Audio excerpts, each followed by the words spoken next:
오늘도 주의 이름으로 주의 전에 올라온 사랑하는 모든 성도들을 축복합니다. 우리 옆에 있는 성도들과 서로 인사 반갑게 하면서 축복하는 시간 갖겠습니다. 사랑합니다. 축복합니다.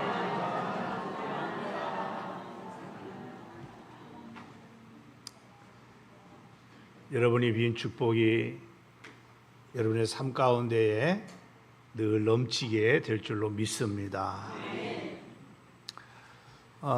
내일부터 우리가 선교지를 방문하게 되는데, 그런 의미에서 주님께서 우리에게 주신 사명, 특별히 선교, 그 가운데 우리가 함께 좀 생각해 볼 말씀을 오늘 저와 여러분 함께 나누기를 원합니다. 본문의 말씀은 부활하신 주님께서 제자들에게 나타나셔서 하셨던 말씀이지요. 주님께서 제자들에게 나타나셔서 하신 말씀이 뭘까? 우리 21절 하반절의 말씀을 먼저 읽겠습니다. 시작.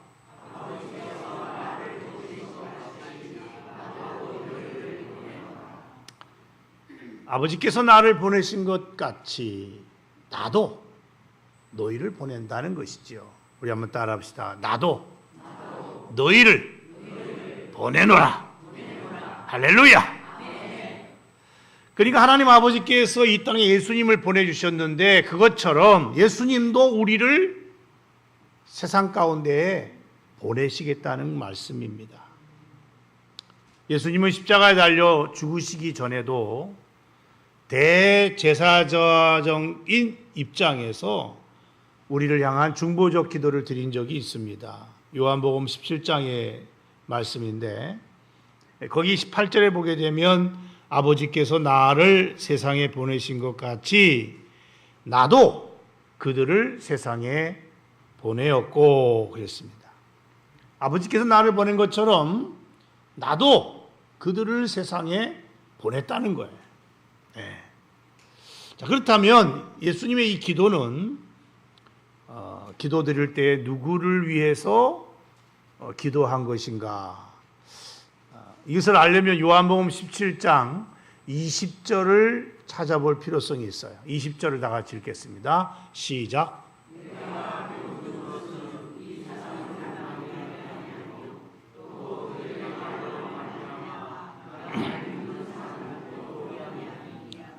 예수님이 지금 기도를 드렸는데, 이 사람들, 즉 제자들만을 위해서 내가 기도하는 게 아니고 더 나아가서 그들로 말미암아 나를 믿는 사람들도 위한다는 것이죠.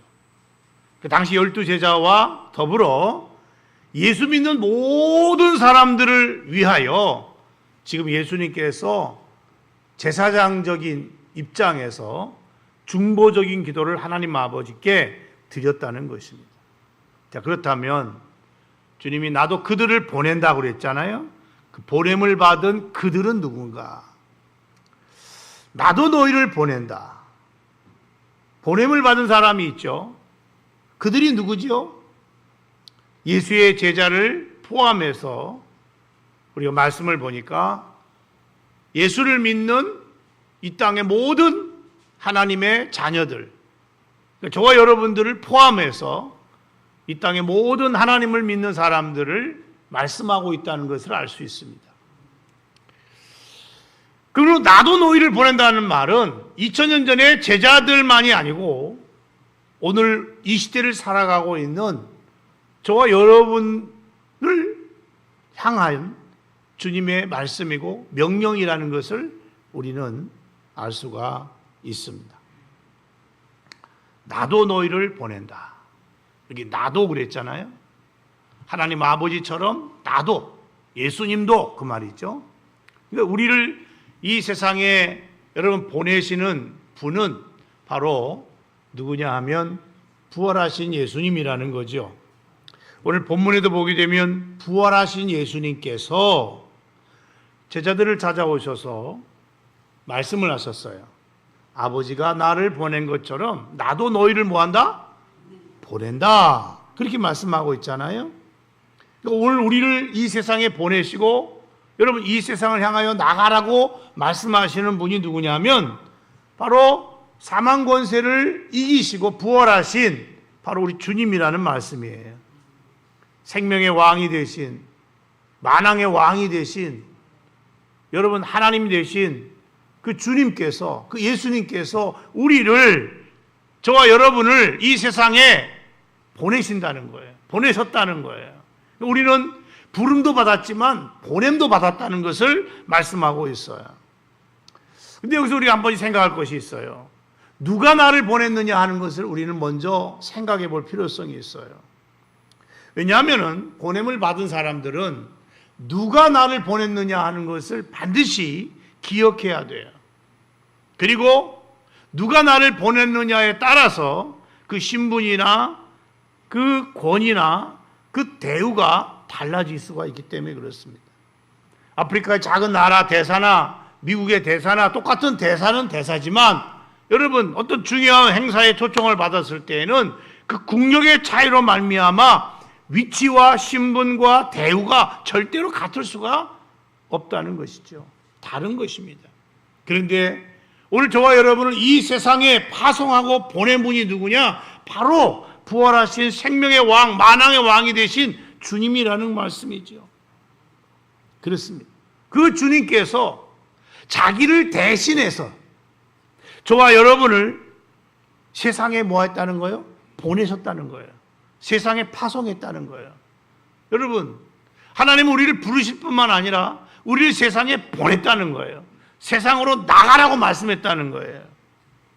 자, 이것을 우리가 이해하기 위해서 자, 우리가 고린도후서 5장 20절을 한번 찾아볼 필요성이 있어요. 다 같이 한번 읽겠습니다. 시작.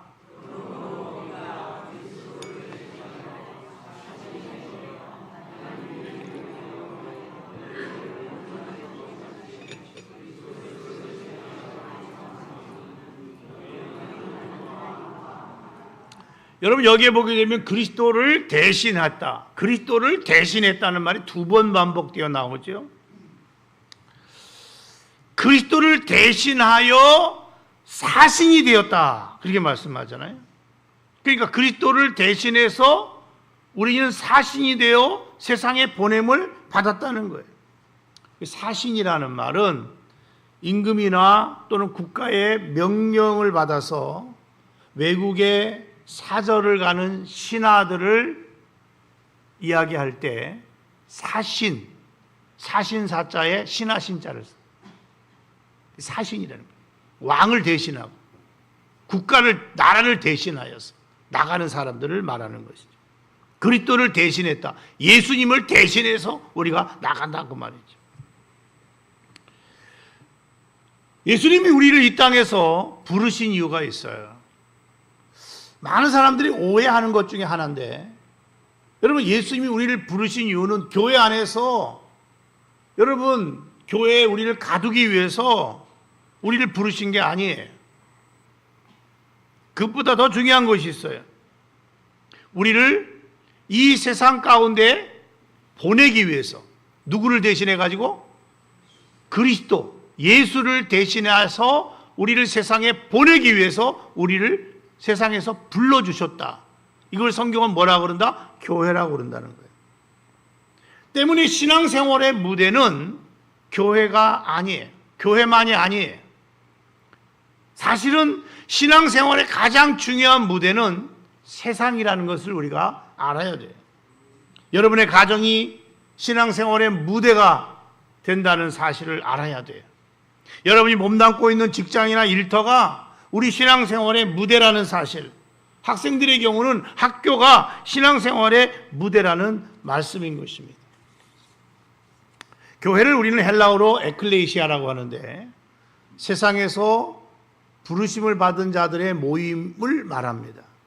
그런데 교회는 부름을 받은 것뿐만 아니고 다시 세상으로 보냄을 받게 되는 제자들의 모임이 교회인 거예요. 그러니까 교회는 두 가지의 여러분 의미를 갖고 있어요. 하나는 부름을 받고 또 하나는 보냄을 받았다는 거예요. 부름을 받은 것으로 끝나버리면 안 된다는 거죠. 부름을 받은 것으로 끝나는 것으로 이해를 하는 사람들은 이 교회 안에서 잘못된 신앙생활을 하는 경우가 많아요. 그러니까 나는 세상에서 부름받은 하나님의 자녀다. 그런 사람들은 교회 안에서는요, 거룩하게 살아요. 교회 안에서는요, 하나님의 자녀답게 살아요. 교회 안에서는요, 정말로 여러분 빛의 자녀처럼 살아요.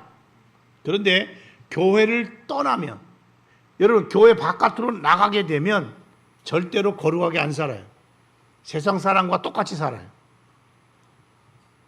하나님 앞에서 빛의 자녀, 하나님의 자녀답게 안 살아요. 여러분, 교회가 단지 부름을 받은 자라는 모임, 부름받은 자들의 모임이라는 그런 생각만 가지고 사는 사람은 교회 안에서는 거룩하고, 교회 안에서는 참 믿음으로 살려고 하고, 교회 안에서는 정말 하나님의 자녀답게 사는 그런 모습이 있는데, 교회 문 바깥에만 나가면 다시 세상 사람이 되는 거예요. 그래가지고 세상 사람과 별 차이가 없어요. 세상 사람들이 이 사람이 예수 믿는지 안 믿는지 몰라요. 전혀 구별이 안 돼요. 이것은 여러분 죄송한 얘기지만 반쪽 신앙이에요. 그리고 주님이 원하시는 삶의 모습이 아니라는 걸 알아야 돼요. 우리가 신앙생활을 하기 위해서는 가급적 세상을 좀 멀리 하라는 그런 말들이 있죠. 여러분 이거 오해하지 마세요. 이 말은 무슨 세상을 떠나가지고 뭐 절간에 들어가서 스님처럼 살라는 그런 말이 아니에요. 물론 이 말이 뭐 세상과 벗대어 살라는 말도 아니고 세상을 사랑하라는 말도 아니에요. 이 말은 주님께서 우리를 보낸 곳이 세상이라는 것을 의식하면서 살라는 거예요. 주님이 보낸 장소는 세상이다. 그렇기 때문에 너희들은 세상 속에 있지만 세상에 속한 자로 살아서는 안 되고 세상을 변화시키는 빛과 소금의 삶을 살아야 되는 자들이다. 그걸 얘기하고 있는 거예요. 그래서 여러분 우리는 세상의 보냄을 받았지만 여러분 세상 속에서 세상 사람들과 다르게 살아가는 삶을 살아야 되는 거지요. 오늘 성경에 보면은 주님은 우리를 말씀하기를 자신을 대신해서 내가 너희들을 세상에 보냈다. 그리고 너희는 그리스도의 사신, 그리스도의 대사, 하나님의 대사라는 거죠. 그러면 언제 우리가 하나님의 대사가 되고 그리스도의 사신이 되었죠? 성경에 보면은 우리가 예수 그리스도를 영접해서 새로운 피조물이 되고 거듭나게 된 그 순간부터 우리는 그리스도의 사신이 되었고 그리스도의 대사가 되었다고 말씀하고 있어요. 고린도후서 5장 17절을 우리 한번 읽겠습니다. 시작.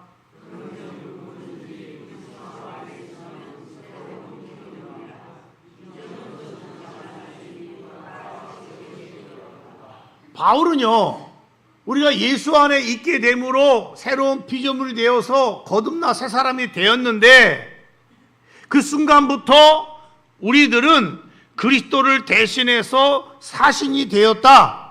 그리스도를 대신해서 세상에 보냄을 받은 그런 사신이 되었다고 말씀하고 있는 거예요. 그렇습니다, 여러분. 부활하신 주님께서 성령으로 내 안에 거하는 순간부터 우리는 그리스도의 사신이요 하나님의 대사가 된 자라고 성경은 이야기하고 있다는 거예요. 그러니까 여러분 예수 믿는 순간부터 우리는 그리스도의 사신처럼 살아야 되고 하나님의 대사처럼 살아야 된다는 것입니다. 사람들은 이런 생각을 가져요. 여러분 멀리 저 선교사로 외국에 나간 그런 사람들만 뭐 그리스도의 사신처럼 소수의 목회자 뭐 그런 분들만 여러분 그리스도의 대사로 하나님의 대사라 이렇게 착각하는 경우를 보게 되는데 아니에요. 우리가 예수를 믿음으로 그리스도 안에서 새로운 피조물이 되면 그 순간부터 우리는 모두가 그리스도의 사신이 되었다는 거예요. 그렇습니다. 여러분 선교지에 가는 사람만 그리스도의 사신이 아닌 거예요. 여러분 선교지는 어디가 선교지죠? 저 외국에만 선교지가 아니에요. 여러분 복음이 필요한, 여러분 복음이 들어가야 할 여러분, 복음의 말씀을 들어야 할 그런 장소는요, 다 선교지예요. 믿습니까? 그러면 여러분, 동해시도 선교지예요. 왜? 동해시에 아직 예수 믿지 않은 사람들이 90%가 있어요. 90%. 이런 사람들에게 우리는 복음을 전해야 될 그리스도의 사신이라 그 말이에요. 하나님의 대사가 됐다 그 말이에요. 믿습니까? 우리 옆에 사람에게 말합시다. 당신은 그리스도의 사신입니다. 하나님의 대사입니다. 할렐루야. 자, 여러분, 대사나 사신은요, 다른 나라에 가서 여러분 행동할 때에 함부로 행동하지 않습니다. 말을 해도 조심스러워요. 그러므로 우리도 마찬가지예요. 여러분, 무슨 말을 하든지 무슨 일을 하든지 우리는요, 마치 하나님의 대사처럼 주님을 대신해서 여러분 말하고 행동하고 살아가는 사람이 되어야 된다는 말이에요. 사람을 만날 때에도 그냥 만나는 것이 아니고 나는 예수님을 대신해서 하나님의 대사로 이 사람을 지금 만나고 있다, 그런 생각 가지고 만날 수 있는 자가 되어야 된다고 말이에요. 우리가 그런 마음을 가지고 살아가게 된다고 하면은 반드시 우리의 삶에는요, 하나님의 놀라운 역사가 우리 삶 가운데 일어나게 될 줄을 믿으시기 바랍니다. 그러면 우리는요, 누구를 만나든지 무슨 말을 하든지 먼저 기억해야 할 것이 있어요. 그것은 다른 거 아니에요. 만약 주님이라면 이때에 무슨 말씀을 하셨을까? 만약 주님이라면 이때에 어떻게 행동하셨을까? 이렇게 생각하고 이렇게 말하고 이렇게 행동하는 것이 바로 그리스도의 대사의 모습이요, 하나님의 대사가 여러분 보여줘야 할 행동이라는 말씀인 것입니다. 그러면 언제 부활하신 주님께서 제자들에게 나타나셔서 이 말씀하셨느냐? 우리 19절 상반절을 다 같이 한번 보겠습니다. 시작.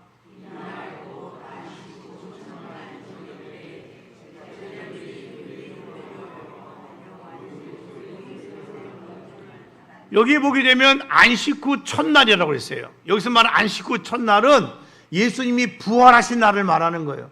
그러니까 예수님이 부활하자마자 여러분, 그러니까 부활하신 그날에 제자들을 찾아오셔서 아버지가 나를 보낸 것처럼 나도 너희를 보낸다, 이렇게 말씀하셨다는 거예요. 예수님은 제자들을 찾아오셨어요. 제자들은 그날 아침 막달라 마리아를 통해서 예수님이 부활하셨다는 소식을 듣게 됩니다. 소식을 듣자마자 베드로와 요한은 달려가서 예수의 무덤을 찾아가죠. 그들은 비어있는 예수의 무덤을 보았습니다. 그럼에도 불구하고 제자들은 지금 유대인들이 무서워서 여러분 방문을 꽁꽁 잠가 걸고 숨어 있었어요. 예수님이 부활하셨다는 소식은 들었습니다만은 예수의 빈 무덤까지도 확인했지만은 제자들은 아직 기뻐하기보다는 두려워 떨면서 숨어 있었다는 거죠. 왜 그랬을까요? 거기에 두 가지 이유가 있어요. 하나는 아직 저들은 부활하신 주님을 직접 만나지 못했기 때문에 그렇습니다. 듣기만 한 신앙, 체험적 신앙이 아직 아니에요. 듣기만 하는 신앙이었어요. 소식만 들었거든요. 두 번째로는 예수의 부활하셨다는 이 소식이 사람들에게 점점 확산되게 되면 많은 사람들이 예수를 믿게 될 거고, 그렇게 되면 예수를 잡아 죽인 저 유대인들이 예수의 제자인 우리들을 전혀 가만두지 않을 거다, 이렇게 저들이 생각했기 때문에 두려워 떨면서 방문을 꽁꽁 잠가 걸고 숨어 있었던 것입니다. 그 제자들에게 예수님이 나타나셨어요. 방문을 꽁꽁 잠가 두었는데 그곳에 부활하신 주님이 나타나셨어요. 왜 그랬을까요? 어떻게 그것이 가능할까요? 부활하신 주님은 신령한 몸을 입고 계셨기 때문에 공간의 제한을 받지 않으셨고 제자들 가운데 나타날 수가 있었던 것입니다. 여러분, 천사들도 종종 그럴 때가 있지 않습니까? 고넬료에게 나타날 때도 그랬고 마리아에게 나타날 때도 그랬고, 여러분, 깜깜한 밤중 잠겨져 있는 방 안에 갑자기 천사가 나타나고 갑자기 천사가 사라진 것처럼 예수님도 부활하자마자 이제는 신령한 몸을 가지고 제자들을 찾아오신 거죠. 찾아오자마자 제자들에게 하셨던 첫 말씀이 뭔지 아십니까? 그것은 너희에게 평강이 있을지어다. 주님이 제자들에게 가장 먼저 한 말씀은 다른 거 아니었어요. 너희에게 평강이 있을지어다. 19절 하반절을 다 같이 한번 읽겠습니다. 시작.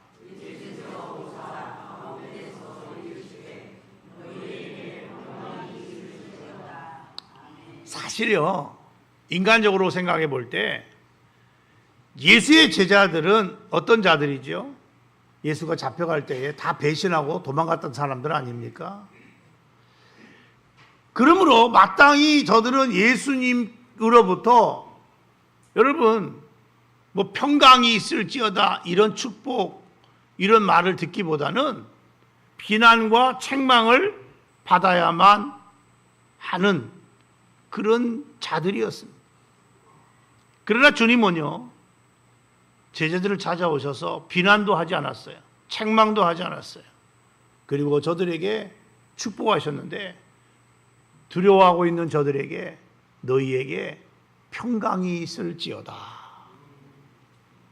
주님은 제자들에게 나타나셔서 자신이 부활한 그 몸을 친히 보여주신 다음에 또다시 제자들에게 두 번째 이렇게 말씀하셨어요. 21절 상반절입니다. 시작.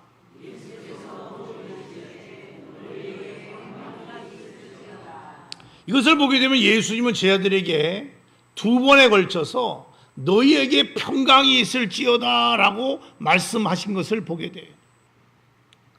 우린 여기서 무엇을 깨닫게 됩니까? 주님이 제자들을 향한 최고의 관심이 뭔가? 그것은 바로 평강이라는 걸 알 수가 있어요. 그렇습니다. 주님이 여러분, 주님의 제자들을 향한 최고의 관심은 다른 거 아니었어요. 평강이었어요. 제자들이 돈 많이 벌고, 제자들이 성공하고, 제자들이 무슨 명예로운 자가 되고, 그거 주님한테는 아무 관심도 없어요. 우리가 생각할 때 우리가 돈 많이 벌고 우리가 성공하면 하나님 기뻐하시겠지. 여러분, 하나님 하나도 관심 없어요. 주님의 관심은 여러분 다른 거 아니에요. 평강이에요. 하나님의 자녀들이 이 땅에서 평강을 누리면서 사는 거예요. 여러분, 사람들은요, 평안함과 평안을 헷갈려하는 사람들이 종종 있어요. 잘 구분하지 못해. 근데 여러분, 이게 다른 거예요. 예를 들어서 돈이 있으면 일단은 편안해요. 왜 편안하냐? 편리하게 살 수가 있기 때문이죠. 좋은 차 타고 다닐 수도 있고, 좋은 집에서 살 수가 있고, 돈이 있으면 여러분 편리한 점이 참 많아요. 그렇다고 해서 돈이 있다고 과연 평안하냐? 여러분, 부자는 다 평안할까요? 아니에요. 돈 많다고 평안한 건 아니에요. 어떤 사람은 돈이 많은 것 때문에 여러분 고민하고 괴로워하고 힘들어하는 사람들도 있어요. 돈이나 환경이 우리에게 편리함을 줄 수는 있지만 반드시 평안을 준다? 아니에요. 못 줘요. 편리함과 평안은 다른 거예요. 여러분, 그런데 우리 주님의 최고의 관심은 뭐냐면 평강이에요. 평안이에요. 주님의 제자들이 평안하기를 원하신다는 거예요. 여러분, 그리스도의 대사로서 이 세상을 향하여 나아가는 주님의 제자들에게 주님이 바라고 원하는 게 뭐였냐면 평강이었어요. 너희들이 내가 주는 이 평강을 가지고 평안한 마음으로 이제 너희들은 세상을 향해서 나아가라는 것이죠. 반대로 생각해 보면 여러분, 이 평강이 없는 자는 그리스도의 사신 하나님의 대사로 나갈 수 없어요. 하나님의 대사로 세상을 향해 나아가기 위해서는 반드시 뭐가 있어야 되느냐? 평강이 있어야 돼. 믿습니까? 믿습니까? 주님의 관심은 뭐다? 평강이에요. 편안이에요. 여러분, 멀리 나가 있는 자녀들에게 부모가 여러분 통화를 하고 대화할 때에 여러분 주로 묻는 게 뭐죠? 별일 없냐? 그 말이죠. 또 건강하냐? 그 말이죠. 하는 일은 잘 되냐? 뭐 그런 말이에요. 전화하면서 성공했냐? 돈 많이 벌었어? 뭐 그런 말 묻는 부모 있어요? 뭐 간혹 있을 수 있죠. 찌질한 부모들이 그런 말을 해요. 네. 그런데 여러분, 정상적인 부모들은 내 자녀가 여러분 외지에 나가 있을 때에 뭐 성공하고 돈 많이 벌고 뭐 그거보다는 우선 평안한지, 별일 없는지, 건강한지, 그냥 하는 일에 큰 지장이 없는지, 그게 최우선, 그것이 여러분 관심사인 거예요. 주님도 마찬가지. 여러분, 주님의 관심은 하나님의 제자들이, 당신의 자녀들이 이 땅에서 어떻게 사는 거? 평안하게 사는 거예요. 믿습니까? 찌질하게 사는 거 아니에요.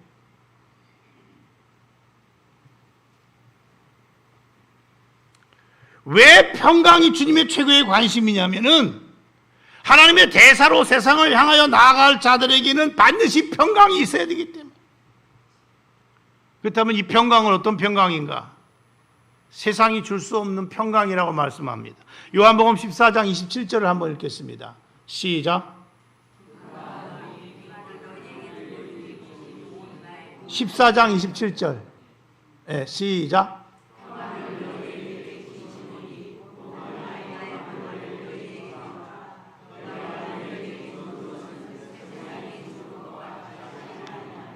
예수님이 제자들에게 평안을 얘기하면서 평안을 주겠다고 말씀하면서 내가 주는 평안은 세상이 주는 그런 평안과는 다르다고 말합니다.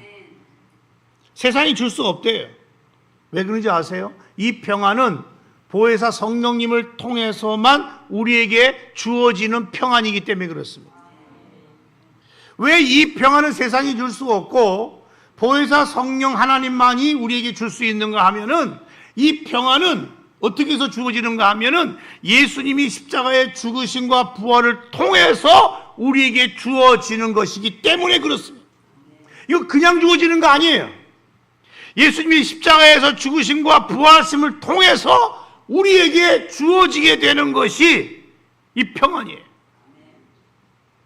예수 바깥에 있는 사람들은요, 그래서 죽었다 깨어나도 이 평안을 누릴 수 없어요. 그래서 예수님께서 말씀하기를 내 아버지가 내 이름으로 보혜사 성령을 보내줄 거야. 그런데 예수님이 요한복음 14장에 보게 되면 그 성령이 오면 너희와 영원히 함께 할 것을 약속하시면서, 그 성령이 오면 너희 안에 거처를 삼을 거고 그 성령이 오면 너희와 영원히 함께 할 거라고 말씀하시면서, 그 성령이 올 때에 그때 성령이 너희에게 모든 것을 가르치고 또 내가 말한 모든 것을 생각도 나게 할 것이다 라고 말씀하시면서, 그게 26절까지의 말씀인데 그 다음에 27절에서 뭐라 그랬냐면 이렇게 말한 거예요. 평안을 너희에게 끼치노니 곧 나의 평안을 너희에게 주노라. 내가 너희에게 주는 것은 세상에 주는 것과 같지 아니하니라. 자, 보혜사 성령이 오실 것을 말씀하고 그 성령이 오시면 너희 안에 거하고 영원히 함께하고 내가 너희에게 말한 것 생각나게 하고 너희를 지켜주고 너와 함께 할 텐데, 그 성령이 오실 때에 그냥 오는 게 아니고 너희에게 내 평안을 가져다 준다는 거예요. 내 평안을 너희에게 주신다는 거예요. 누가 주신다는 거예요? 성령이 오시면서 나의 평안을 너희에게 부어 주시겠다는 거예요. 그렇습니다. 그래서 예수님이 주시는 이 평안은 세상은 줄 수 없어요. 세상은 알지 못해요. 오직 보혜사 성령이 우리 가운데 오셔야만 그 성령을 통해서 이 평안이 우리에게 주어지고 우리는 그 평안을 누릴 수 있게 되는 것입니다. 근데 언제 오시느냐면 예수님이 십자가에서 날려 죽으시고 부활하시고 승천하시고 나면 보혜사 성령이 우리 가운데 오신다는 거예요.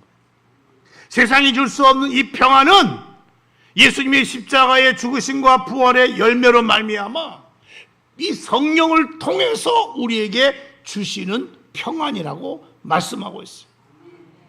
그렇습니다. 예수님은 세상이 줄 수 없는 이 평안을 우리에게 주시기 위해서 십자가에 달려 죽으신 거예요. 그래서 여러분 이 평안을 해치는 죄의 문제를 완벽하게 해결해 주신 것입니다. 일찍이 이사야 선지자가 여러분 이사야 53장 5절에서 이런 예언을 했어요. 그가 징계를 받음으로 우리가 뭘 누리고? 평화를 누리고. 여기서 말하는 징계를 받음으로 하는 말은 십자가의 죽음을 말하는 거예요. 예수의 십자가의 죽음을 통해서 죄 문제가 해결되어지므로 하나님과 우리 사이에 평화가 이루어지고 하나님의 평안이 우리에게 주어지게 되었다는 그런 말씀인 것입니다. 할렐루야. 그러므로 주님이 말씀하신 이 평강은 누구나 누릴 수 있는 그런 평강이 아니에요. 죄와 죽음의 법에서 해방된 사람만이 누릴 수 있어요. 죄와 죽음의 문제를 해결받은 사람들만이 누릴 수 있는 것이 이 평안인 것입니다. 그렇습니다. 여러분 부활하신 주님께서 저희들에게 평강을 말씀하셨어요. 평강을 준다고 말씀하셨어요. 평강이 있으라고 말씀하셨어요. 이 평강은 세상이 줄 수 없는 평강이에요. 모든 지각에 뛰어난 평강이라고 그랬어요. 인간의 이성으로는 이해할 수 없는 평강이라고 그랬어요. 풍랑의 한복판에서도 우리가 누릴 수 있는 평강이 바로 이 평강이에요. 고난을 당하고 핍박을 받으면서도 우리가 누릴 수 있는 평강이 바로 이 주님이 주시는 평강이에요. 경제적인 어려움이나 인간관계의 갈등 속에서도 누릴 수 있는 평강이 바로 이 주님의 평강인 거예요. 기가 막힐 웅덩이와 수렁 속에서도 우리가 누릴 수 있는 평강이 바로 이 주님이 말씀하신 평강인 거예요. 이 평강은 우리 주님께서 십자가의 죽으심과 부활을 통해서 우리에 주어진 열매라는 사실을 여러분 믿으시기 바랍니다. 그렇다면 오늘 이 평안을, 이 평강을 여러분 누리고 계십니까? 이 평안은 죄와 죽음의 문제를 해결받지 못한 사람은 죽었다 깨어나도 누릴 수 없습니다.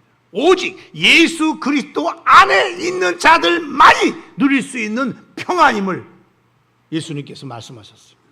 그렇다면 오늘 예수를 믿고 있는 저와 여러분은 마땅히 평안을 누리며 살아야 될 줄로 믿습니다. 왜? 주님의 최고의 관심은, 우리를 향한 최고의 관심은 우리가 이 땅에서 평안을, 평강을 누리며 살아가는 것이기 때문에 그렇습니다. 하나님의 자녀된 저와 여러분이 이 평안을 누리면서 이 세상 속에서 당당하게 하나님의 자녀로서 그리스도의 대사요, 그리스도의 사지로 하나님의 대사로서 살아가기를 원하시기 때문에 그렇습니다. 여러분의 자녀들이 세상에 살아갈 때에 찌질하게 살아가면 좋겠어요? 두려워 떨면서 공포 가운데 살아가면 좋겠어요? 부모의 마음은 그게 아니에요. 우리의 자녀들이 세상 속에서 평안하고 당당하게 자신감 있게 모든 일에 떳떳하게 그리고 무슨 일을 만나든지 여러분 그것을 이기며 살아가는 자, 그것이 바로 부모의 마음 아닐까요? 저는 하나님 아버지가 되신 우리 하나님도 오늘 저와 여러분을 향한 마음도 똑같다고 생각합니다. 하나님의 자녀가 돼가지고 세상을 살아갈 때에 찌질하게 살아가고 두려움 가운데 살아가고 공포 속에 살아가고 여러분 매일같이 여러분 정말 사람들에게 조롱받고 그렇게 살아가는 모습을 주님이 보신다면 과연 주의 마음이 어떨까요? 아버지의 마음이 어떨까요?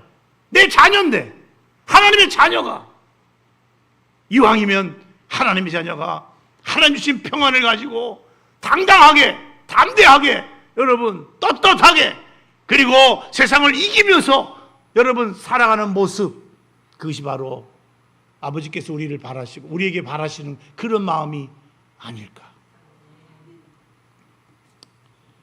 우리는 왜 세상을 향해서 나아갈 때에 이 평안이 필요한지 아십니까?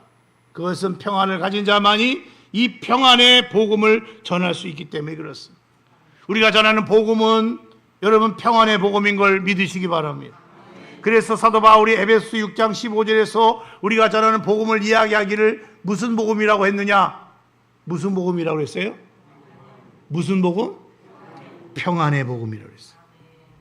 그러므로 여러분, 이 세상을 향해 나아가서 이 평안의 복음을 전하는 자는 먼저 우리 자신이 이 평안의 복음, 이 평안을 누릴 수 있어야 되는 거예요. 오늘 내 안에 하나님 주신 참 평안이 없는데 어떻게 이 평안의 복음을 우리가 전할 수가 있겠어요? 오늘 내 안에 이 평안이 없고 매일같이 두려워 떨면서 여러분 살아가고 있는데 누가 그 두려움에 떠는 사람들이 전하는 그 복음을 듣고 주께로 돌아와서 그 복음을 받아들이고 그러겠냐 그 말. 그러므로 그리스도의 사신이요 하나님의 대사로 살아가는 사람들은 반드시 평안의 복음이 있어야 되고 누려야 되고 이 평안의 복음을 가지고 나가야 되는 거예요.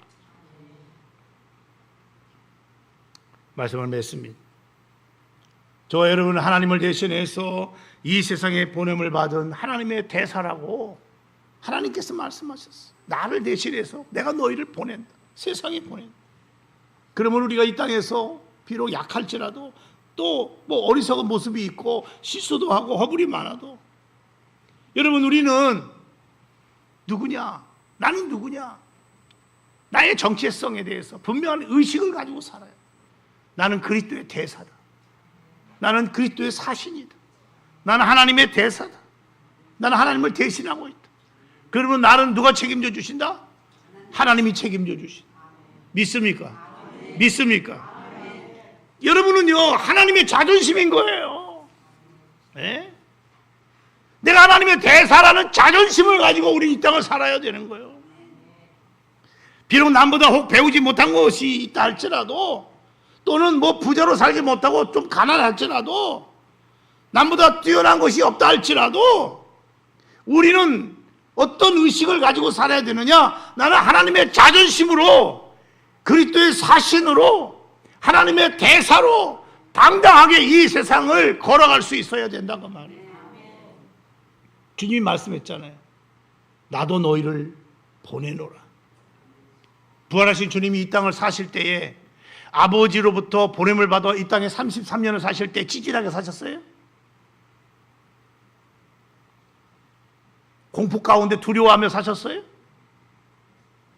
아니에요. 그렇다면 여러분 우리도 주님으로부터 이 땅에 보냄을 받았다면 주님처럼 살아야 될 줄로 믿습니다. 그리스도의 사신으로서 이 세상을 향하여 나아갈 수 있어야 돼. 그냥 나가면 안 돼. 세상이 줄 수 없는 이 평강을 가지고 나아갈 수 있어야 돼. 내 안에 있는 이 평안, 이 평강을 보여줄 수 있어야 되는 것입니다. 십자가의 죽음과 부활의 열매인 이 평안, 이 평강을 가지고 오늘도 당당하게 세상을 향하여 나아갈 수 있는 그리고 살아가는 저와 여러분이 되기를 주의 이름으로 축원합니다. 이 땅의 사람들은 오늘도 내일에 대한 두려움을 가지고 살고 죽음에 대한 두려움을 가지고 살고 실패에 대한 두려움을 가지고 살고 질병에 대한 두려움을 가지고 살고 온갖 두려움 가운데 살아가고 있으면 우리는 그들에게 세상이 줄 수 없는 이 평안의 복음을 전하는 자들입니다. 그리스도의 대사로서 주님을 대신해서 그 복음을 전하는 자들인 것입니다. 세상이 줄 수 없는 이 평강을 가지고 여러분 담대하게 여러분 나아가서 세상 속에서 빛이 되고 소금이 되고 하나님의 영광을 드러내고 하나님의 뜻을 이루어가는 저와 여러분이 되시기를 주님의 이름으로 축원합니다. 축원합니다. 기도하겠습니다.